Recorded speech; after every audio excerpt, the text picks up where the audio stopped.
Hello everyone, welcome to the channel Study Smart with Dr.D. Today I am going to discuss something about the kinetics of growth curve, or we can call it as a kinetics of growth, which is one of the topics in the growth and development of plant physiology.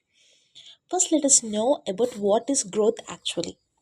So growth is nothing but it is the irreversible increase in size, volume, or even in the mass of that particular plant. This growth is actually due to the cell division and as well as the cell expansion.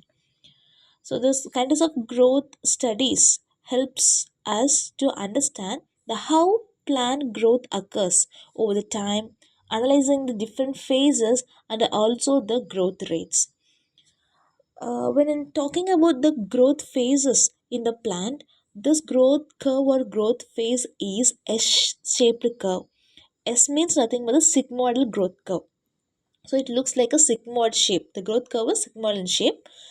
So let us see one by one. The growth curve has three phases. The growth phase or a growth of the particular plant has a three phases. So those are lag phase, log phase, and the stationary phase. When talking about the lag phase, it is simply called as a initial phase, or we can call it as a slow initial growth phase. Okay, and the second one is a log phase. It is called as an exponential phase, or we can call it as rapid exponential growth phase. And the last third one is the stationary phase. So stationary phase is also called as the maturation phase, or simply we can say it as a growth actually slows as the plant reaches maturity. So let us see one by one. So lag phase, it is nothing but here in this lag phase, it is a period of slow growth after seed germination. Cells usually prepare for division by synthesizing essential biomolecules like the proteins, enzymes, RNA, etc. And also physiological activities like water uptake and the enzyme activation is it to start, or it's going to start in the first phase. The next one is the log phase. Here rapid cell division and elongation of that cell occurs, and the growth is at its maximum because of the active metabolism and the resources availability, the nutrition's availability. And the third one is the stationary phase. Here the growth slows down as cells differentiate and mature, and also the cell division stops, structural development started. It is called as a restricted growth phase. Now let us see the growth rate and its types. So the rate of the plant growth can be measured in different ways. So like absolute growth rate, relative growth rate, specific growth rate, or we can know its rate of plant growth by means of studying its efficiency index. So let's see one by one. The first one is absolute growth rate. Here it refers to the total increase in size or in the mass per unit time. The formula for finding this absolute growth rate is W2 minus W1 by T2 minus T1. So I will explain it with an example. So just consider one plant that is 5 centimeter in length. So after 5 days, it is when we measured it, it is in 10 centimeter. So here we have to find the absolute growth rate of that particular plant. So we are now having its initial length. After 5 days, we are having the final length. So we have to do some simple mathematical calculation. That is, so here the final centimeter is 10. No, so 10 minus initial is 5.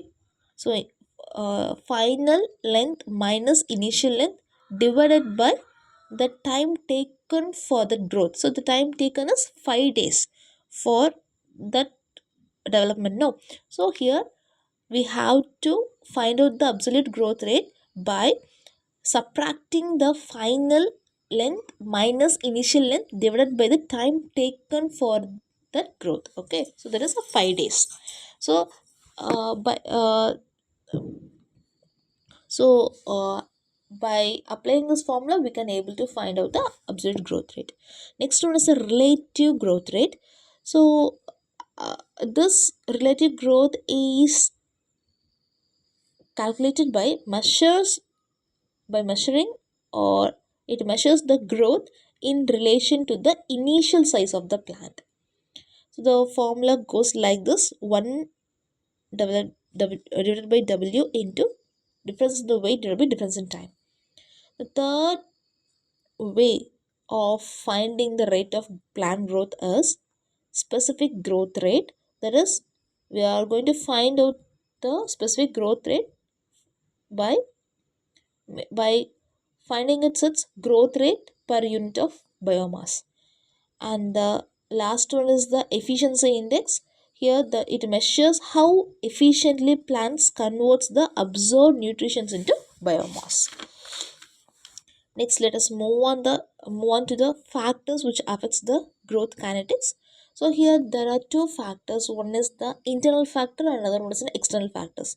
In the internal factors, we are going to deal with the genetic potential of the particular plant, and also the growth regulators or the hormones which is influencing the growth kinetics. So in genetic potential, that is, it determines its maximum growth capacity, whereas the growth regulators like auxin, gibberellins, cytokinins, abscisic acid, and ethylene also acting as a factors which influence or affects the growth kinetics. So auxin is responsible for promoting the cell elongation, and the gibberellins, which is responsible for the stimulation of the stem elongation, cytokinins for promoting the cell division, and the abscisic acid, it inhibits the growth during the stress, and the thing ethylene is promoting the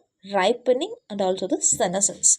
So these are all comes under the internal factors, and the external factors are abiotic factors. Those are light, temperature, water, nutrients, and gravity. So light, it affects the photosynthesis, photoperiodism, and as well as the phototropism. Temperature, which influence the enzyme activity and also the metabolic rates.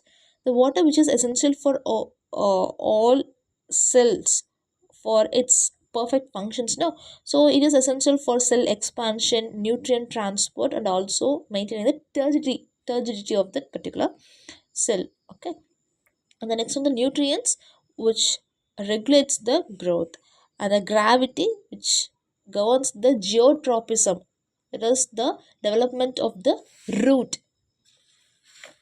And the last thing is its application. When talking about the application, this growth kinetics helps in many fields like agriculture, horticulture, forestry, etc. So in agriculture, by knowing the plant's growth curve or growth kinetics, it helps one to optimize the crop yield and also the plant breeding.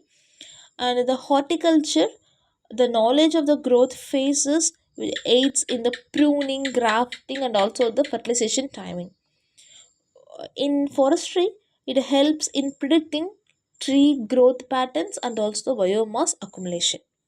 So that's all about the growth kinetics.